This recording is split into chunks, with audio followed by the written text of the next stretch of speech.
I'm so glad you all are joining me today as we put together this Team ZB and really working to create a successful transition for ZB and just really pushing that success for him during his time here at school. We're going to spend today going over some assessments, the information that was gathered from them, recommended services, different strategies, some follow-up that might be happening. And so please feel free to stop me along the way with any questions you may have, or we can take questions at the end as well. So there's been different assessments that have been run on ZB, and we have started by putting together an IEP plan, which is an individualized educational plan. And this develops a plan for those with identified disabilities to receive specialized instruction.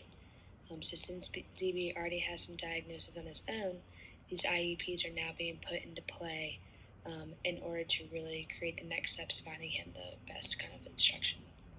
There is also a psychoeducational reevaluation done on ZB because he has already had one, and this evaluation was administered to gain a better understanding of how a child learned, so much like it was done the first time.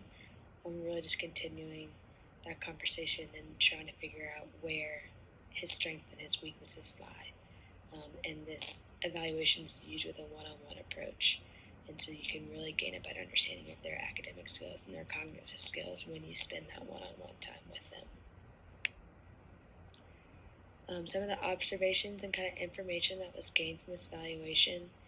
During the first session of the evaluation, we spent some time talking about the time that would be needed in order for him to complete these skills, and it really seemed to cause an agitation with him because he was super concerned about getting back to class on time and worried about missing out on things.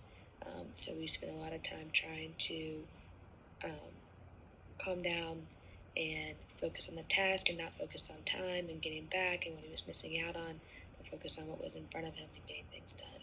His second session went much more smoothly in the sense of that he wasn't as anxious. He came in ready to work, but as he begun to work, you could see that frustration come out if topics were getting too difficult, and it often requires they become difficult, he would become agitated and move around and lose focus, and so some required repetition and redirection was needed. But during both these sessions, you really could see his ability to put forth his best effort, and so it's learning to focus on that best effort and pull from it. ZB is a near grade level or on grade level student. He is seen to be more successful during math and science than during reading and language arts, and it's a lot of because of that struggle with phonics and vocabulary and comprehension, which sometimes pulls into math when we're having to do word problems and work out different long answered questions, and so kind of where his educational struggles are lying right now.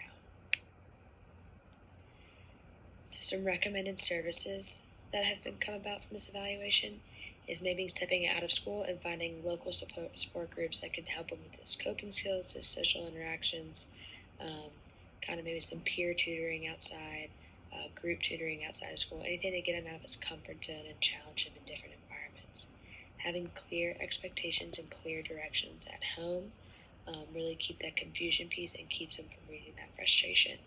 And a predictable routine, waking up on time, eating breakfast, packing our bag, getting to school on time, are all great things that will keep ZB on track and keep him focused. He did super well when he received positive feedback, encouraging him throughout his predictable routine. He's doing a good job. Those when he completes the directions that are given to him, reminding him that he's done a great job following directions, getting them done on time. Anything that has connection to positive feedback registers in his brain. Getting involved in extracurriculars and social group functions. Reminding him that it's not all about the classroom. Taking a chance and getting out of the classroom and pushing himself in different activities, I think will gain confidence that maybe some of those activities will see it feed into the classroom, as well as getting peer interaction and gaining confidence amongst his peers who may also be in his class.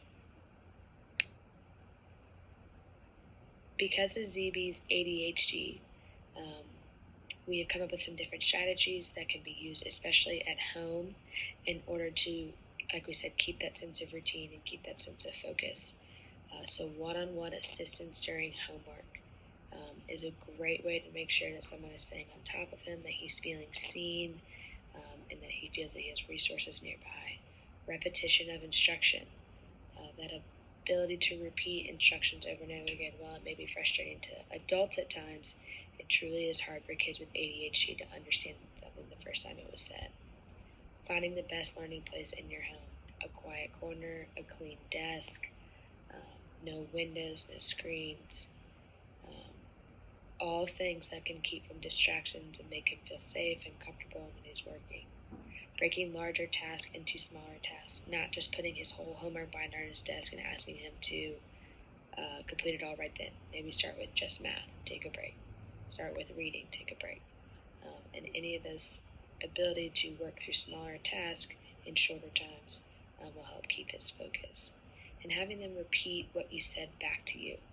So when you give those repeated instructions or you give clear directions, have him repeat back what you said to make sure he is understanding truly how it's being said and how he can execute it properly are just all great strategies that can be used not just in the classroom but at home as well.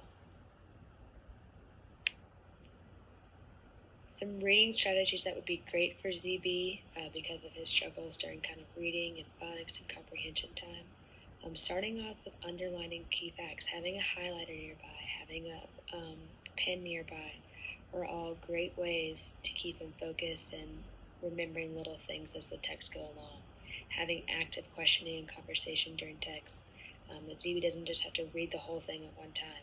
Reading some a little bit, pausing, taking time to reflect, taking time to talk about what he read, then going on and reading some more. Creating that dialogue amongst peers, which will come from that social interaction and come from those groups, gives him the confidence to have dialogue in the classroom, talk about what he's read with his peers, and learning to feed off of others keeps him from putting all that pressure on himself. Understanding context clues, how to use them, verbalizing what they just read in order to increase comprehension. So like we said, reading a little bit and being able to talk about it shows that ability to understand what he's comprehending from the story. And really just continue to work on that stamina. Read for a little bit, read for longer, read for longer, read for longer. Works on confidence and works on the flow of their reading. Since math seems to be a little bit more of a sweet spot for him than reading, finding some technology options out there, trying to make it fun in different ways to challenge him. So again, he's going to continue on that confidence piece and understanding that he can do math in many different ways. Questioning is really big for math. Is he understanding what he's reading? Is he understanding how he's getting to the answer? Challenges that conversation and that dialogue and that ability to see what he's understanding and not understanding. And then helping him with simple math vocabulary and then him using his vocabulary in his answers are all great ways to continuing his growth in math. There's going to be some follow-up that's going to be conducted as time goes on. We really want to monitor any ongoing progressing data. Are his grades going up? His behavior seems to be better. Where things are working, where things are not working. All these are going to help us determine the future program eligibility for ZB and where is best for him to be.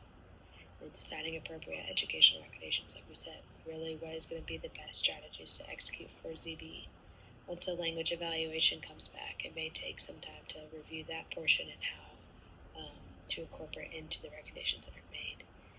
And I do want to spend time checking in on you all at home, how these strategies are being executed, what's working well, what's not working well, what can we tweak, what can we make better, and anything to keep ZB on routine and keep things flowing and him growing.